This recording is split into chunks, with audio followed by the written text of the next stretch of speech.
하나님의 은혜와 평강이 말씀을 듣는 우리 가운데 함께 하시길 빕니다. 함께 부활절 인사를 나누겠습니다. 주님은 부활하셨습니다. 주님은 정말 부활하셨습니다. 부활하신 주님을 기억하는 부활절 인사와 그리고 십자가의 세마포 상징은 성령 강림일까지, 강림일 전날까지 7주간 계속 이어집니다. 이렇게 부활절기를 7주간 계속하는 이유가 무엇일까요? 이런 생각도 들었습니다. 사람들이 주님의 부활에 대한 믿음을 갖는 것이 어려워서 긴 시간 훈련이 필요하구나, 이런 생각이 듭니다. 주님이 나시고 또 다시 오심을 기다리는 대림절은 4주간이고 또 부활하심을 축하하는 절기는 7주간인데 이것을 비교해보면 아마 성탄보다 부활이 믿음을 갖기가 더 어려운 모양이다. 여러분 공감하시나요? 그렇습니다. 부활을 잘 이해하려면 생명에 대한 경외감과 또 그 이해가 필요할 것입니다. 제가 어제 저녁에 이탈리아에서 오신 한 선배 목사님과 저녁을 먹었습니다. 저에게 묻습니다. 송 목사, 설교 준비는 다 하고 나온 거야? 네, 마무리는 못했습니다만 거의 다 했어요. 본문이 뭐야?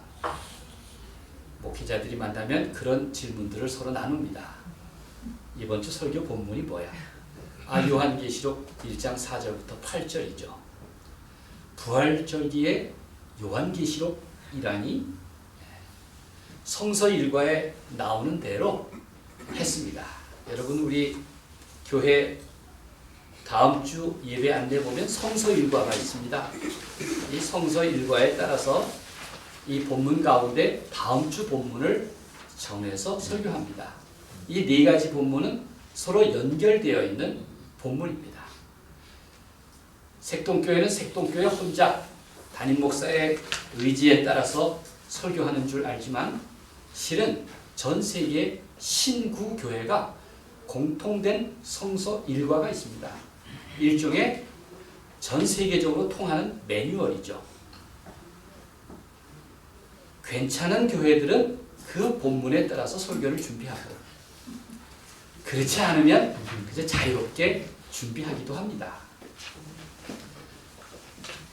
처음 들으신 이야기는 아니죠? 네.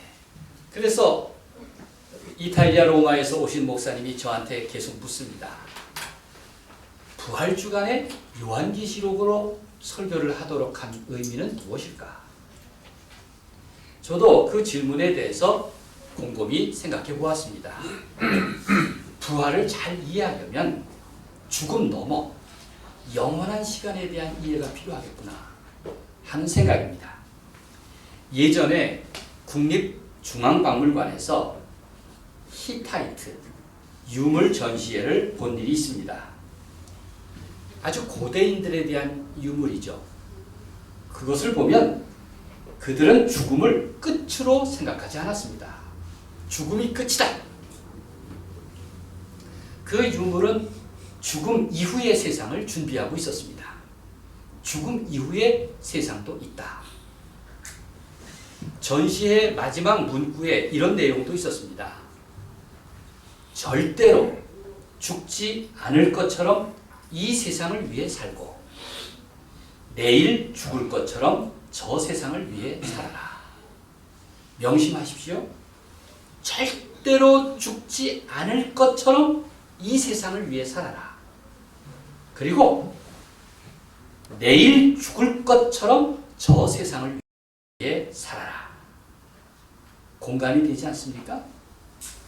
저는 이 문장을 보고 10년이 지난 지금까지도 공감합니다. 부활신앙을 지닌 사람은 어떤 사람일까? 오늘 우리들의 삶을 가장 진지하게 살지 않겠습니까? 뿐만 아니라 내일 죽어도 후회 없는 인생을 살려고 할 것입니다. 왜냐하면 그는 두 세상을 살기 때문입니다.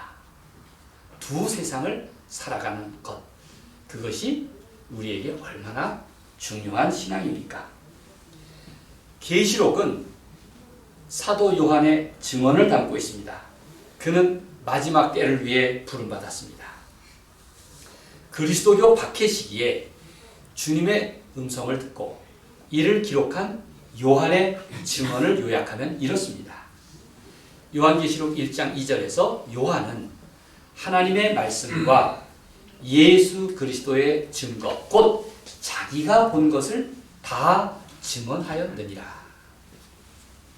세상에서 가장 오래도록 가장 비밀스럽게 여겨지는 요한계시록의 증언을 들어보십시오. 요한은 반모섬에서 부활하신 예수님에게 계시를 듣습니다. 그분은 누구십니까? 요한은 세 가지 위대한 호칭을 말합니다. 신실한 증인이시다. 부활하신 주님이시다. 모든 왕들 중에 왕이시다. 그래서 5절에 따르면 충성된 증인으로 죽은 자들 가운데에서 먼저 나시고 땅의 임금들의 머리가 되신 예수 그리스도, 이렇게 고백하는 것입니다. 요한은 예수 그리스도에 관한 미래를 이야기하면서 크게 두 가지를 전하고 있습니다. 먼저 부활하신 주님이 다시 오실 것이라 라는 증언입니다. 그리고 마지막 때에 박해받는 그리스도인들에게 영원한 승리에 대한 확신을 약속하고 있습니다. 그리고 이를 확증하듯 아멘, 아멘이라고 마무리합니다. 반드시 그렇게 될 것이라고 못 박는 것입니다. 여러분 15살 생일에 선물 받지 않았습니까? 성경 말씀을 못 박았어요. 네? 저는 그 못 박는다는데 정말 큰 의미가 있는 것 같아요. 못 박는다. 내 고백을 못 박는다. 반드시 그렇게 될 것이라고 아멘 함으로써 못 박았습니다. 또 부활하신 예수님께서는 다시 오셔서 심판하실 것입니다. 심판은 어떤 사람에게는 구원과 해방에 대한 약속이고, 또 어떤 사람에게는 후회해도 애통해도 소용이 없는 벌과 같을 것입니다. 과연 어느 편에 설 것이냐? 이 요한은 요한계시록을 통해서 우리에게 묻고 있습니다.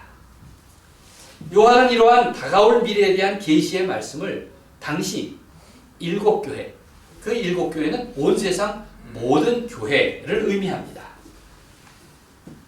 이 말씀을 7교회에게 보내면서 오늘 여기 있는 나를 향해서도 보내는 편지로서 받아들이라고 합니다. 그래서 4절은 이렇게 말합니다.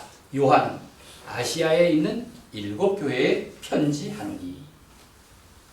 바로 오늘 우리를 향해서도 보내는 편지로 받아들여야 합니다. 사실 요한이 말하려는 것은 구체적인 현실 가운데서 일어날 일이지만 인간의 시선과 또 차원으로 봐서는 참 이해하기가 어려운 말씀들입니다. 여러분 성경에서 이해하기 어려운 말씀들을 너무 억지로 해석하려고 하면은 탈이 납니다. 그래서 2단도 생기고 3단도 생기는 거예요.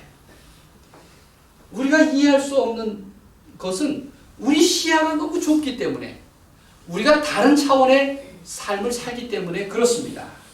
그래서 이해할 수 없는 하나님의 일은 참 신비하다, 신비하신 일이다, 이렇게 생각해야 할 필요가 있습니다. 심판자이신 하나님은 자신을 이렇게 말씀하십니다.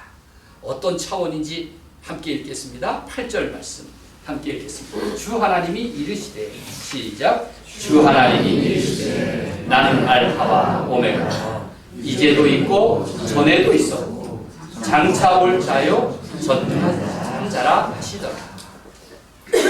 무슨 암호 같은 말씀일까요? 예전에 우리 선배 신앙인들은 하나님의 전능하심과 거룩하심을 강조하는 것이야말로 자기 신앙의 깊이라고 생각했습니다. 그래서 요즘 사람들은 알아듣지 못할 말을 가지고 암호 같은 표현을 즐겨 사용합니다. 이를테면 주일 예배에서 대표 기도를 할 때 이렇게 기도합니다. 전지전능하시고 무소부재하시며 영원무궁하신 살아계시고 거룩하신 하나님 아버지. 여러분 다 이해하셨죠? 여러분들도 늙었다는 얘기예요. 근데 요즘 젊은 사람들은 무슨 암호를 하는지 이해하지 못할 거예요. 전지전능하시고 무소부재하시며 영원무궁하신 살아계시고 거룩하신 하나님. 어떻게 하면 하나님을 제대로 표현할 수 있을까? 이것은 믿음의 분량의 문제였습니다.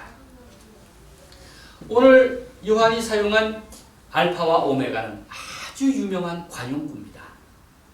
그래서 교회 강대상에 보면 혹은 이제 제단에 보면 알파와 오메가 이렇게 많이 새겨두지 않았습니까? 그것은 헬라어 알파벳 첫 글자와 헬라어 알파벳 끝 글자입니다.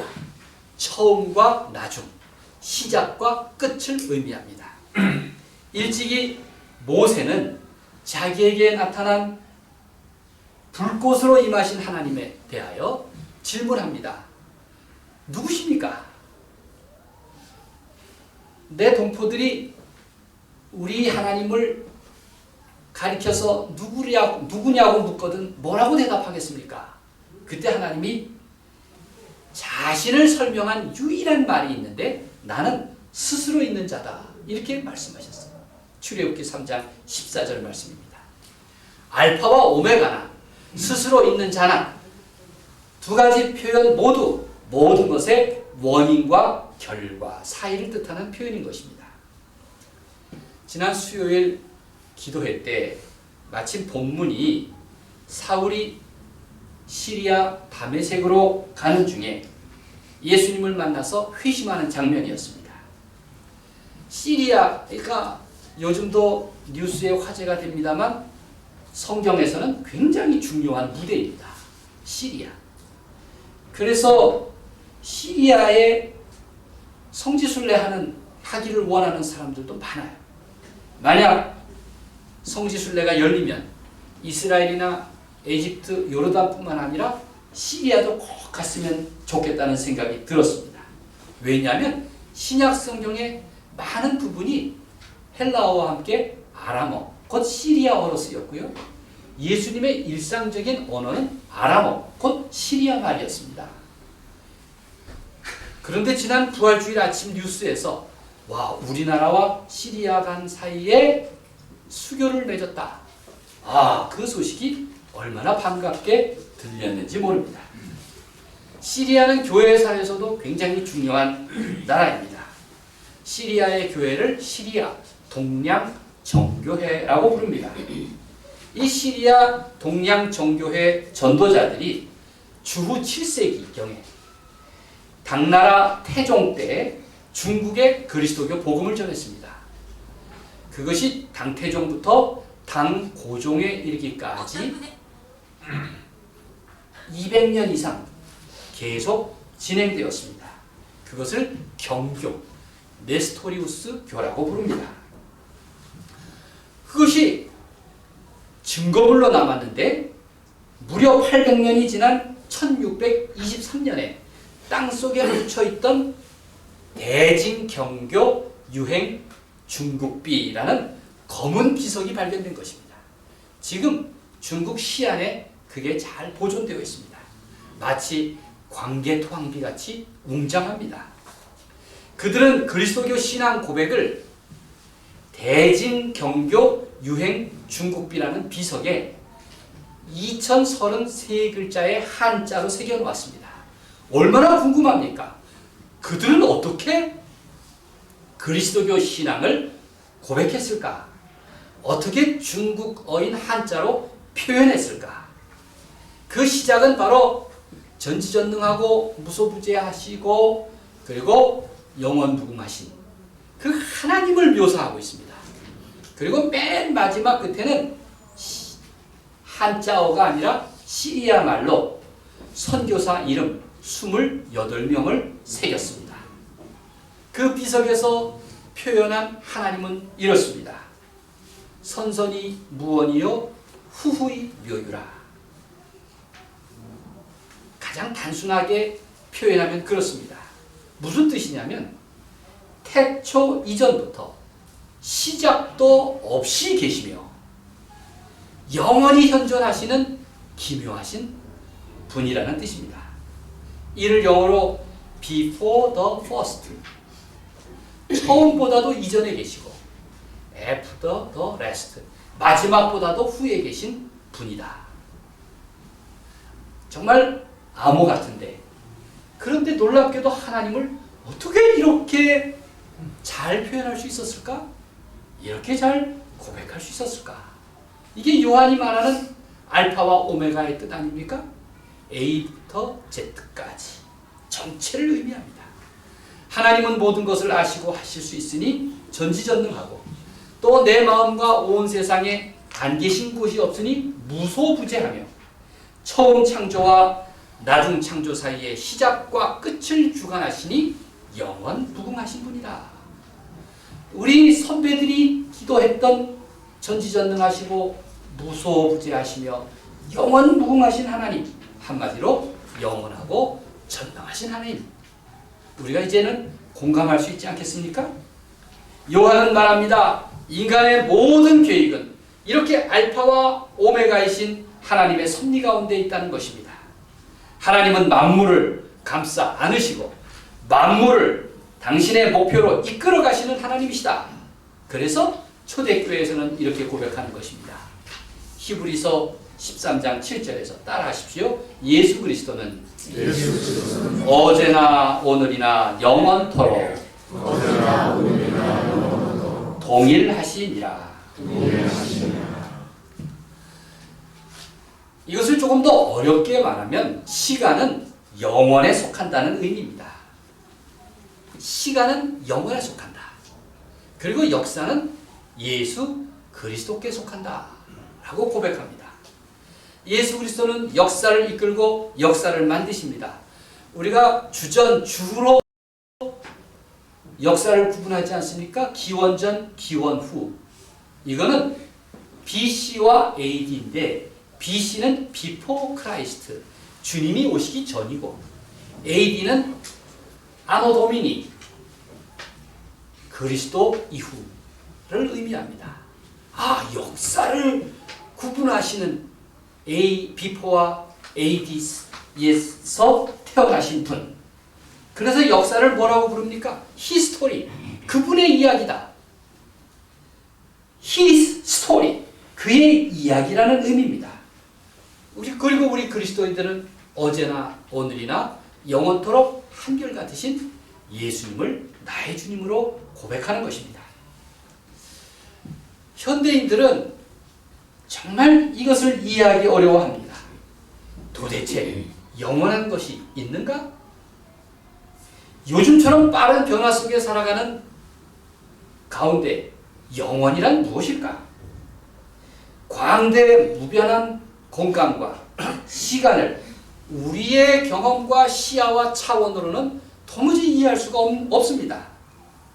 요즘 시간이 참 빠르다는 생각 저만 하나요? 엊그저께 1월달이었는데 벌써 4월 말이라는 말이에요. 아, 내가 나이가 들었나?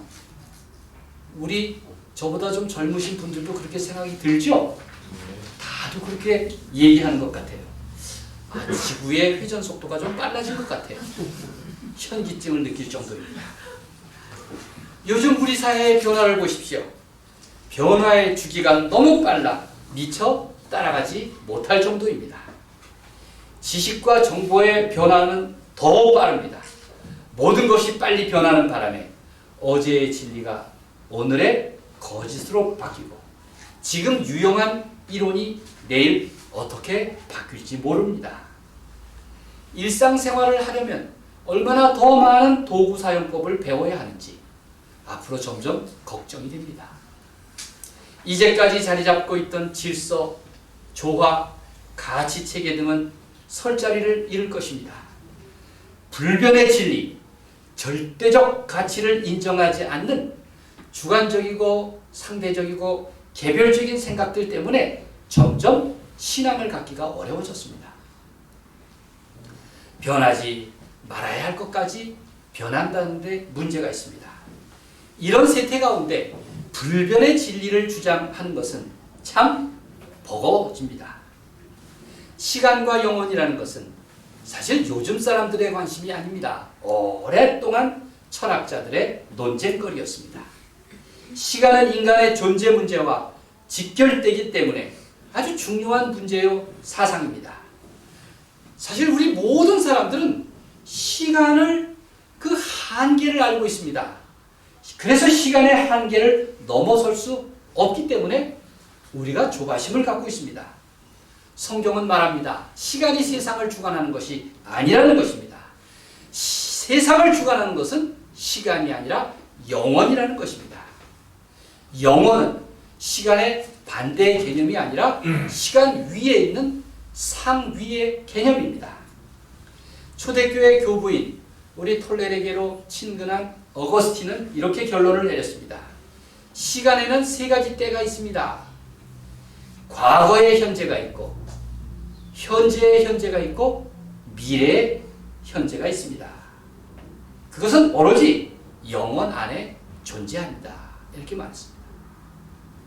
과거 사람도 현재를 살았고 현재 우리도 현재를 살아가고 있고 미래도 현재를 살아갑니다. 제가 늘 주장하는 게 사람은 오늘 태어나고 오늘 죽을 것입니다. 그리스도교에서 이해하는 시간의 개념은 두 가지입니다. 크로노스의 시간이 있고 카이로스의 시간이 있다는 것입니다. 우리가 그물짜기 성경을 공부할 때 자주 했던 말씀이죠. 시간을 한 방향으로 전류가 흐르듯이 쭉 가는 것. 이게 크로노스의 시간입니다. 우리 모두가 지금 크로노스의 시간을 살아갑니다. 오늘과 내일과 모레 10대가 20대가 되고 60대가 70대가 되는 것은 진행하는 방향으로 꾸준히 나아가는 크로노스의 시간입니다. 그런데 성경은 때, 카이로스의 시간이 있다는 것을 우리에게 일깨워줍니다. 일정한 직선 방향으로 나가는 크로노스의 시간이 있는가 하면 역사 저편에서 영원에서 우리를 향해 오는 시간도 있습니다. 그게 카이로스의 시간입니다. 정반대편에서 시간을 역류해서 우리 안으로 꿰뚫고 오는 그 의미 있는 시간, 그게 성경이 말하는 때입니다. 그것이 성경이 말하고 있는 카이로스의 시간입니다. 이 카이로스의 시간은 크로노스의 시간과 마주치면서 일직선으로 흐르던 시간이 멈추어서서 찰대로 찬 때, 그 충실한 시간이 성경에서 말하는 카이로스의 시간입니다. 예수님께서 자주 때에 대해서 말씀하지 않았습니까? 내 때가 아직 이르지 않았다. 내 때가 아직 이르지 않았다. 그 시간은 창조적인 시간입니다. 그러기에 요한은 장차 일어날 카이로스의 시간인 그 때를 구체적으로 설명하는데 그게 7절 말씀입니다. 함께 읽겠습니다. 볼지어다 그가 구름을 타고 오시리라. 시작. 볼지어다 그가 구름을 타고 오시리라. 각 사람의 눈이 그를 보게 되고 그를 치는 자들도 볼 것이요 땅에 있는 모든 족속이 그로 말미암아 애곡하리니 그러하리라. 아멘. 못 박듯이 아멘. 못 박듯이 아멘. 오늘 본문에 이렇게 두 번이나 거듭하고 있습니다. 그때를 가리켜서 우리는 오메가 포인트다. 그렇게 부르는 것입니다. 성경은 현재의 시간을 살았지만 그러나 영원에 속한 사람들을 소개한 책입니다. 그래서 성경이 때로는 쏙쏙 귀에 들어오는 것은 현재를 살았기 때문이고 자주 이해할 수 없는 벽에 부딪히는 것은 그들이 영원에 속한 사람들이기 때문입니다. 그런데 그 믿음은 언제나 어제나 오늘이나 영원토록 동일하신 하나님의 속성에 근거하고 있습니다. 하나님은 자기를 믿는 자들을 결코 버리지 않겠다. 이렇게 약속하셨습니다. 여러분도 시간에 시간을 살고 있으나 영원에 속한 인생을 고백하고 있음을 꼭 믿으시기를 바랍니다. 어거스틴의 시간 이야기를 좀 더 이야기해 봅시다. 그가 어느 날 해변가를 따라 걷는데 한 소년이 해변가에서 모래밭에 구덩이를 파고 있었습니다. 웅덩이를 파고 있었어요. 우리도 바닷가에 가면 어렸을 때 많이 해본 일이죠. 아이들 을에 바닷가에 가면 웅덩이를 파요. 그런데 그 소년은 웅덩이를 파면서 바닷가와 자기의 웅덩이를 도랑을 내서 연결하고 있었습니다. 물었습니다. 너 뭐 하고 있느냐? 예, 제가 웅덩이를 파고 바다와 도랑으로 연결하고 있어요. 왜 그렇게 하는데?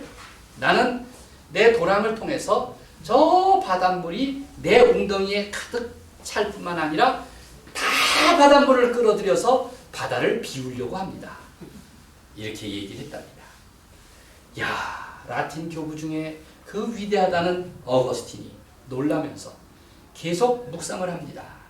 저 아이는 자기가 모래밭에 만든 그 웅덩이에 바다와 연결한 도랑을 만들어서 바다를 비우려고 하는구나. 저 어리석은 생각은 나도 똑같지 않은가?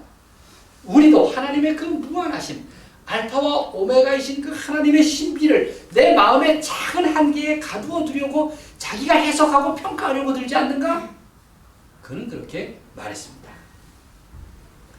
여러분, 예수님의 부활은 참으로 신비한 사건입니다. 그 신비는 시간 속에서 이루어졌으나 영혼에 속한 사건이기 때문입니다. 영혼을 향해서 하나님의 초월적인 능력과 사랑을 향해 문을 활짝 여신 사건이 바로 부활이기 때문입니다. 우리가 내 마음으로부터 주님을 느낄 수 있다면 얼마나 행복할까요? 우리 그리스도인은 늘 내 삶에서 내 마음에서 하나님을 느낄 수 있도록 그렇게 믿음을 가진 사람들입니다. 그래서 헨리 나우에는 말하기를 매일 5분씩이라도 10분씩이라도 좀 조용히 앉아 있어라. 좀 고요하게 머물러 있어라. 그리고 예수님과 함께 있기를 기도하면서 주님의 임재를 느껴봐라. 주님의 임재를 간구해보라고.